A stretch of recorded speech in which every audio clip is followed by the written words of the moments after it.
This is Brandon. He's a very strong and well-experienced black belt that enjoys winning absolute divisions, beating up every black belt in the state multiple times a week, and the proud owner of the academy in St. Paul, Minnesota.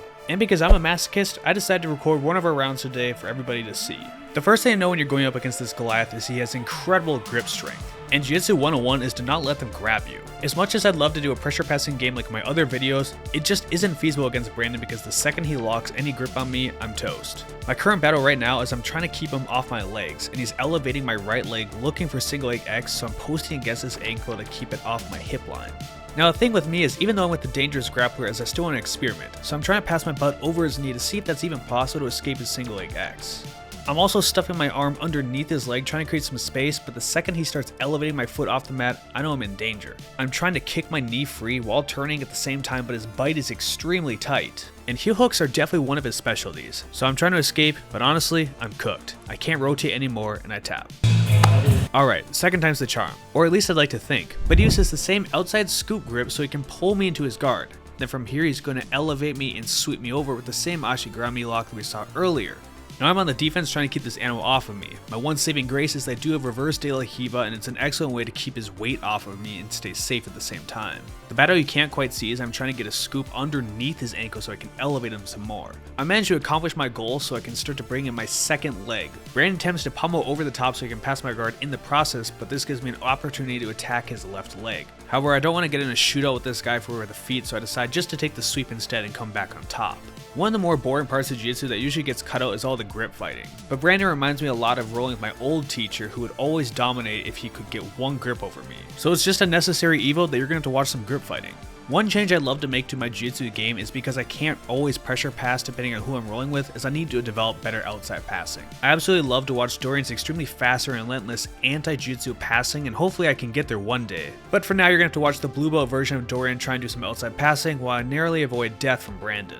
I think the worst part is when your opponent's playing sloth guard, meaning he's not moving at all and you still can't pass it. But his sloth guard is deceptive because the 1 second I leave an opening, he starts scooping underneath my right leg, and it's the same one I already got heel hooked with.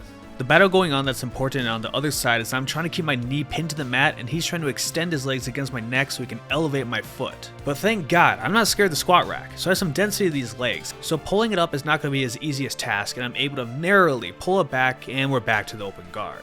I have always considered myself more of a counter grappler, so constantly needing to lead the charge against Brandon makes the role difficult for me. He just refuses to leave his neck out there even after I try a flying knee cut, and I'm having a difficult time getting anything done on his guard.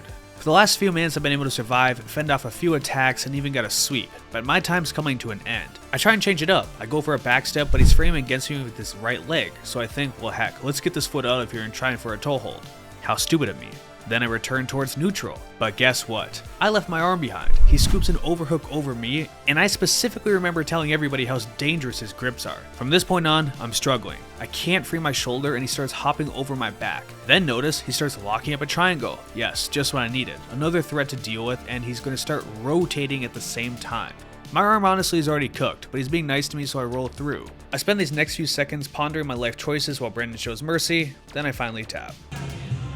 Now while you guys continue watching me get beat up, at least I was doing it in style, because I have gear from X Marshall. X Marshall is the sponsor of this video. They create some great looking rash guards, gis, shorts, and other clothing on their website. And with code Tyler10, you can get a discount while shopping for your favorite gear. One of the better things about X Marshall is they're constantly giving back to the community. They sponsor YouTubers like myself, athletes, and they give away gear all the time to people that show promise. So if you want to get some great looking gear, go to xmarshall.com, use promo code Tyler10, and pick up your favorite rash guards. Now as we get back into the actual roll, I just got tapped out again with a heel hook. And honestly, it probably won't be my last one. Heel hooks are the bane of my existence, and I promise I'm trying to get better at them. But it's just so much more satisfying to be repping wrestling, guillotines, and things I'm already good at. Now Brandon's going to show off a new guard as I start circling. This is called the smelly foot guard. He's keeping me at bay by pushing my head away just enough of my foot where he's not going to kick me, but I don't like it either. But what I like even less is when he throws in a quick fall sweep over my leg. Now I realize some people are really good at fighting from the inside heel hook position, but I'm not one of those guys. The second he locks it up, I tap twice. You can call me soft for tapping so quickly, and I won't even fight you on that one. I know the knee can rotate more, but better safe than sorry.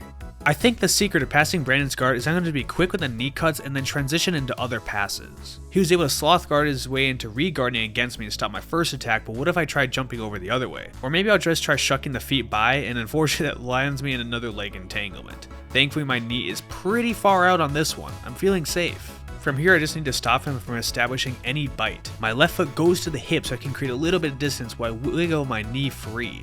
Then once I can lift my left leg over his instep so he no longer controls my leg, I feel much safer. My knee is free and I can come back out and just go back to things that aren't going to work better for me. I try a few more outside passes, but honestly, nothing was going to get done this round. Tough round with Brandon, and I appreciate him always giving me the business. Thanks for watching.